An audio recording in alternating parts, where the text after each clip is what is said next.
when I was younger, we took a lot of road trips. I grew up here. And most summers we drive up to Georgia for a week and we'd stay at the cabin. And sometimes we drive down to Broward County and see my parents' families. And the five of us would pile into a minivan. My brothers and I would be in the back. We would plug in the portable VHS player and we would watch a movie on the way down. We literally wore out a VHS of Mighty Ducks, like it stopped working. We watched it so often. Mighty Ducks, still awesome, by the way. Also, Men in Black, still awesome. My wife and I watched that this week. It held up much better than I thought I was going to. On long drives, of course, the three of us, me and my brothers, most of my brothers, not me, because I wouldn't do that, but we would grumble that, why are we not there yet? I need to stop, so I need to pee. Why are we not there yet? Where can we get food? And of course, why are we not there yet? Our parents would listen, my mom and dad, and then they would just keep driving because obviously kids complain. I'm not really sure if we really thought that we were going to actually get my parents to turn around. In fact, we wanted to go to the place where they were taking us, but we were kids and we were annoying.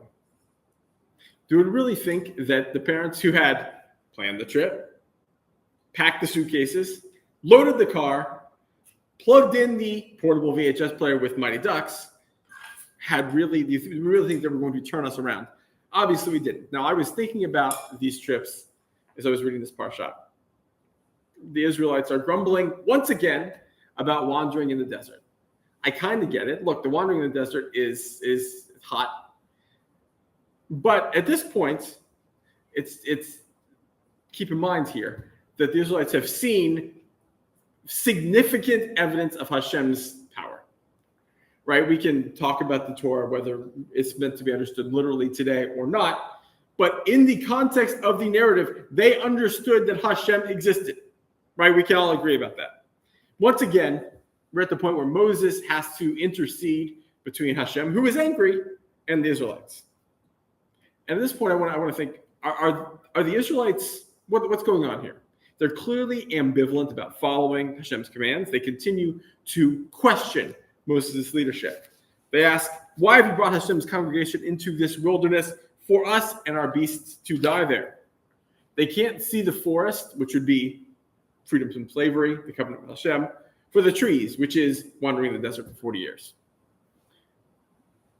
Isn't the job of a leader to try to teach followers correctly so they can act on their own? I don't want to bring up Ted Lasso every week. Actually, no, sorry. I do want to bring up Ted Lasso every week, but I promise to try not to. There's an episode early in season one, my wife and I are rewatching it, where Ted is explaining to his son, they're on FaceTime, they're explaining that a soccer coach, unlike American football coach, doesn't really have all that much control once the game is going on. Puts the players in position. They can move some people around and make tactical substitutions. Or if you're good at Southgate, you just get really lucky and you pull it out at the very end. But the lessons that the coach has put in place have to have sunk in. It's really obvious if there is not a system, there's not a pattern. It's clear that Moses has not really passed this on to the Israelites. Either they're not listening, his leadership is not good. Whatever, the Israelites are still reliant on needing Moses to teach them every step of the way. David Elkott argues that Moses cannot, I'm quoting here, cannot liberate his people to stand on their own feet to be independent of his will. And eventually the Israelites get so annoying, they gripe so much and they complain so much that Moses, who had been instructed to just use the rod to point at a rock to have water come out for the Israelites, instead hits the rock. And this makes Hashem angry, and Hashem says, no, you can't go into the promised land, and which feels, I'll be honest with you, a little bit like an overreaction on Hashem's part, but that's for a different conversation. Honestly, one of my biggest problems in the entire world. Yeah, and we're going to talk, once we restart after Chukat Torah, there are episodes here where we could say, hey, let's chill for a second. Not that no one go home and tell your parents that I said that you should tell Hashem to chill. It doesn't seem like the lesson that I want to be passing on here. Rabbi Dan Kohler, Estes, goes a step further, and she blames Moses for losing his cool and calling all 600,000 or so Israelites rebels. I want to say that maybe Moses had a little bit of a point.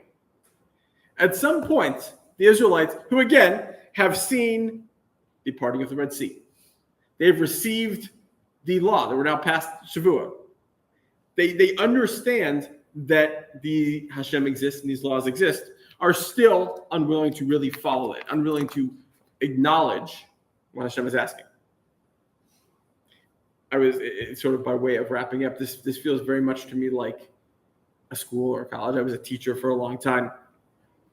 And yes, my job as a teacher, my job as a teacher here is to teach, but it's also so that when you leave here, you have the ability to put this in practice in your own lives.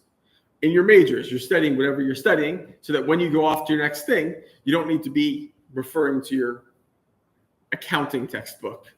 Accounting, right? That's what you're taking. Statistics.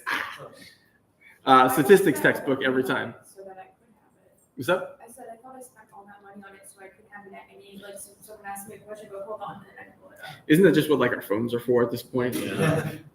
Not when Make you buy this time. It's true. I mean, the Torah has told us that we have free will. We know what the laws are, and we are fully able to just not follow them. That's okay. There's punishments for that, but there's nothing preventing us from doing any of these things.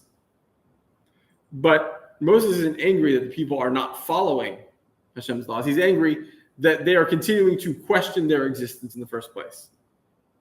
And I think that as we move forward into the end of the book of Numbers and into the Devarim and then to restarting the Torah in October, we'll consider this sort of idea of responsibility, on whom responsibility falls.